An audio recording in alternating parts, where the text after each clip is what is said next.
বিশ্বে আধিপত্য বিস্তারের অন্যতম উপায় হচ্ছে পারমাণবিক শক্তিধর দেশের তালিকায় নাম লেখানো। তবে পারমাণবিক বিস্ফোরণ বিস্তারের অতীত শিক্ষা বলে পারমাণবিক অস্ত্র হল মানব জাতির জন্য সর্বোচ্চ ঝুঁকির অপর নাম। তাই বিভিন্ন দেশ বিভিন্ন সময়ে পারমাণবিক কর্মসূচি থেকে সরে এসেছে এবং পারমাণবিক অস্ত্র স্বেচ্ছায় ধ্বংস করেছে। এমন কিছু দেশের খবর জানাচ্ছেন ইমতিয়াজ আলম। বিশ্বে বর্তমানে 9টি দেশ পারমাণবিক শক্তিধর দেশ হিসেবে স্বীকৃত।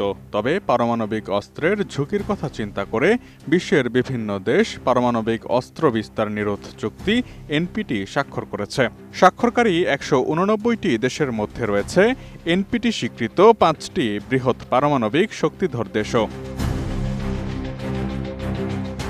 তবে অতীতে পারমাণবিক অস্ত্রের অধিকারী ছিল বা পারমাণবিক কর্মসূচি চালালেও পরবর্তীতে কর্মসূচি থেকে সরে এসেছে এমন 5টি দেশ রয়েছে পৃথিবীতে। তাদের মধ্যে দক্ষিণ আফ্রিকা একমাত্র দেশ যারা পারমাণবিক অস্ত্র তৈরি করেছিল এবং পরে স্বেচ্ছায় তা ধ্বংস করে পারমাণবিক অস্ত্রমুক্ত দেশ হয়।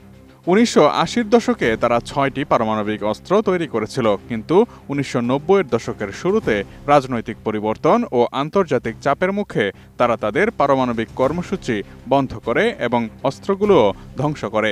1991 সালে তারা পারমাণবিক অস্ত্র নিষ্প্রয়োজন চুক্তি এনপিটিতে স্বাক্ষর করে। সোভিয়েত ইউনিয়নের পতনের পর 1991 সালে ইউক্রেন স্বাধীন হলে তাদের ভূখণ্ডে প্রায় 1900টি পারমাণবিক অস্ত্র ছিল, যা সোভিয়েত ইউনিয়নের অংশ হিসেবে তাদের কাছে রাখা হয়েছিল। ইউক্রেন 1994 সালে বুদাপেস্ট মেমোরেন্ডামে স্বাক্ষর করে এবং এই অস্ত্রগুলো রাশিয়ার কাছে হস্তান্তর করে পারমাণবিক অস্ত্রমুক্ত হয়। এরপর তারা পারমাণবিক অস্ত্র নিষ্প্রয়োজন চুক্তি এনপিটিতে যোগ দেয়।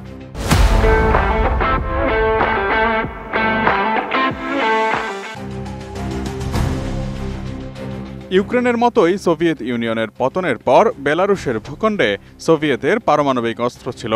1990-এর দশকে বেলারুশ এই অস্ত্রগুলো রাশিয়ার কাছে হস্তান্তর করে এবং 1993 সালে এনপিটিতে যোগ দেয়।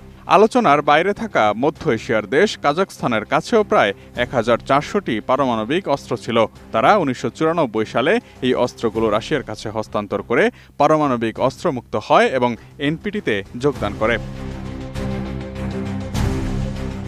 1970-এর দশক থেকে আফ্রিকার দেশ লিবিয়া গোপনে পারমাণবিক কর্মসূচি শুরু করেছিল, কিন্তু 2003 সালে লিবিয়ার শাসক মুয়াম্মার গাদ্দাফির সরকার আন্তর্জাতিক চাপ ও কূটনৈতিক আলোচনার পর তাদের পারমাণবিক কর্মসূচি বন্ধ ঘোষণা করে। তারা তাদের পারমাণবিক উপকরণ এবং সরঞ্জাম আন্তর্জাতিক পরিদর্শকদের কাছে হস্তান্তর করে এবং এনপিটির শর্ত মেনে চলে।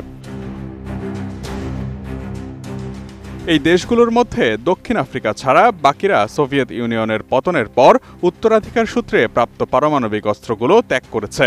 তবে দক্ষিণ আফ্রিকাই একমাত্র দেশ যারা নিজে থেকে অস্ত্র তৈরি করার পর তা ধ্বংস করেছে মানবজাতির কল্যাণের কথা বিবেচনা করে। আর প্রযুক্তিগত সক্ষমতার অভাবের কারণেই মূলত সোভিয়েতভুক্ত দেশগুলো পারমাণবিক অস্ত্রগুলো পরিত্যাগ করে বলে ধারণা করা হয়। Imtiaz Alam, desk report, ATN news.